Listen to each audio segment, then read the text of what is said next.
Assalamualaikum warahmatullahi wabarakatuh. Perkenalkan nama saya Hafiz Aulia dengan NIM 2523173. Di video kali ini saya akan memberikan hasil project web untuk menuntaskan ujian akhir semester web programming. Berikut yang pertama itu kita punya codingan di Visual Studio Code, baik itu dari modelnya dan views-nya, yang paling penting rutes-nya, rutes dan yang lain-lain sebagainya. Nah, berikut kalau dari model kita punya codingan dari absensi, kelas, mahasiswa, dan usernya. Kalau dari views-nya itu kita punya views dari absensi, dashboard, kelas, layout, maupun yang lain-lainnya seperti mahasiswa itu. Nah, dan juga rutesnya ini berguna juga untuk menghubungkan ke semua views maupun model yang sudah kita buat. Nah, berikut codingan dari absensi, baik dari create-nya, index-nya, maupun dari rekapnya. Dan dari dashboard itu kita punya dari index-nya, berikut codingannya. Dan juga dari kelas itu kita punya codingan dari create, edit, index, dan juga show. Dan layout kita punya app-nya, dan mahasiswanya kita punya dari welcome-nya. Kalau dari rutesnya kita punya dari konsol dan webnya, berikut codingan dari webnya. Dan selanjutnya kita masuk ke dalam hasil dari projectnya. Berikut dari hasil dari projectnya bisa dilihat dari sini. Ada di dashboard itu kita bisa menampilkan total kelas, total mahasiswa, rata-rata kehadiran, dan total alpha. Di sini distribusi kehadiran, ringkasan status, daftar kelas. Daftar kelas itu ada 4, ada pemrograman web, basis data lanjut, sistem informasi manajemen, dan pemrograman Python. Dan juga di sini ada presensi terbaru, ada mahasiswa-mahasiswa yang sudah diinput di sini. Dan juga di sini ada data kelas. Di sini kita bisa tambah kelas. Contoh misalnya kita membuat ingin menambah atau membuat kelas baru dengan dosen yang baru. Nah, kita bisa juga di sini menyimpan kelas dan juga kita bisa membatalkan. Nah, di sini di dalam data kelas kita sudah punya 4 daftar kelas, yaitu pemrograman Python, pemrograman web, basis data lanjut, dan juga sistem informasi manajemen. Dengan ada kode kelas, dosen, semester yang ingin dipakai atau ingin diajarkan, dan tahun ajaran, dan juga pertemuan. Pertemuan di sini kita memakai 16 dan juga 14 kali pertemuan.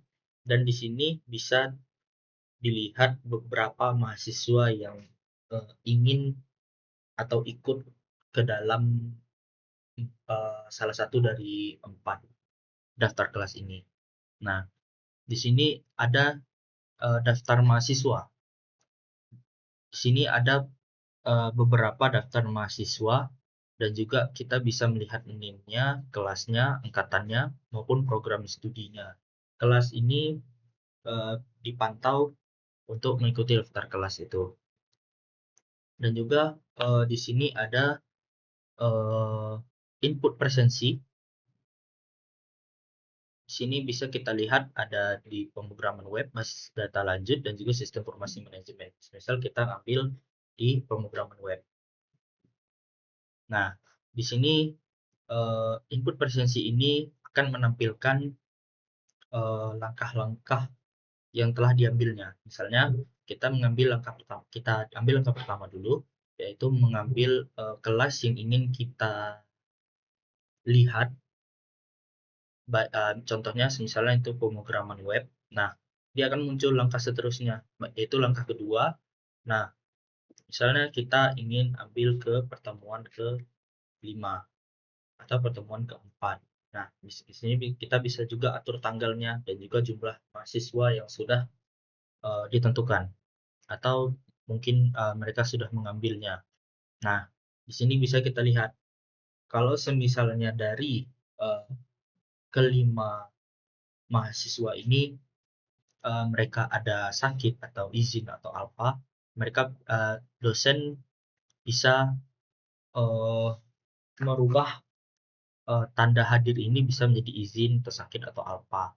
Nah, setelah kita selesaikan input presensi ini, kita bisa simpan presensi itu. Nah, presensi berhasil disimpan. Nah, di sini ada riwayat presensi semuanya. Nah, selanjutnya kita akan masuk ke dalam rekap kehadiran. Rekap kehadiran, semisal kita ambil pemrograman web lagi. Nah, kita tampilkan rekap kita. Nah, di sini adalah seluruh rekap dari satu mata kuliah atau kelas. Nah, di sini ada 5 mahasiswa dan tandanya ketika mereka semua hadir, berarti status di kehadiran mereka itu sudah lulus.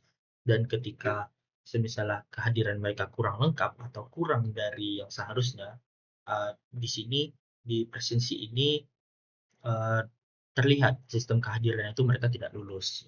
Nah, begitu seterusnya dari detail pertemuan ini. Nah, kalau kita kembali ke data mahasiswa, kita juga bisa menambah data mahasiswa itu. Nah, di sini ada nomor NIM, ada nama lengkap, ada email, dan juga ada program studi. Program studi ini program studi yang sudah tersedia atau yang sudah disediakan. Dan juga kita bisa pilih angkatan kita nih angkatan tahun berapa. Nah, dan juga ketika misalnya ada mahasiswa yang ingin pindah atau mungkin dia tidak di sini lagi, kita bisa menghapusnya. Misal contoh kita ambil yang Hafiz Aulia ini, kita bisa menghapusnya. Nah, data yang dihapus tidak dapat dikembalikan, ya hapus. Nah, mahasiswa berhasil dihapus. Nah, jadi tinggal 7 orang saja dari 8 orang tadi. Nah, jika kita misal menambah mahasiswa, nah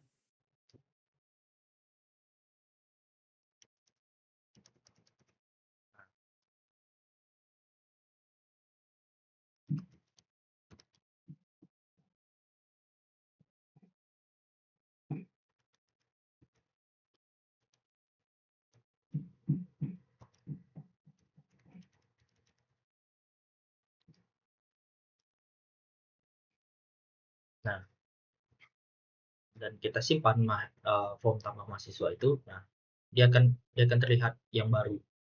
Nah, dan kalau misalnya dia angkatan 2024, berarti kan dia adalah anggota baru. Berarti dia diletak di titik paling atas gitu.